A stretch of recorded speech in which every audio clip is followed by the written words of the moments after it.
in the important issues to voters, the Republicans were doing better. And that issue that you talked about, existential threat to democracy, which kind of goes back to January 6th and includes a lot of other elements, was not high on the list. It just wasn't for voters the last election.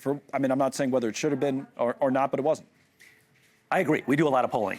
The economy is by far highest on the list. But in our current polling, not pre-election but post-election, the idea that Donald Trump and Elon Musk are violating the Constitution in order to cut your Social Security, cut your Medicare, cut your Medicaid, cut veterans benefits in order to give Elon Musk a tax break, does very well. So it's a new argument, not an old one. It connects the dots between them breaking the rules and what they're trying to break the rules to do, cut Social Security, cut Medicare, et cetera. So I agree with you. We shouldn't be talking wonky, high, 30,000-foot stuff. We should connect it to everyday people's lives.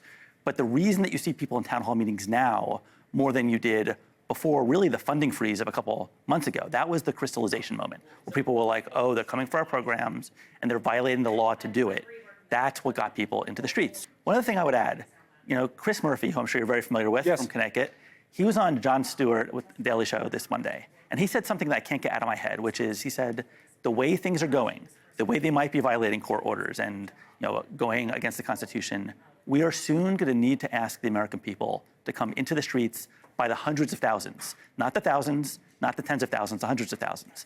And the reason I think this Bernie AOC set of events is so important is they're building muscle memory.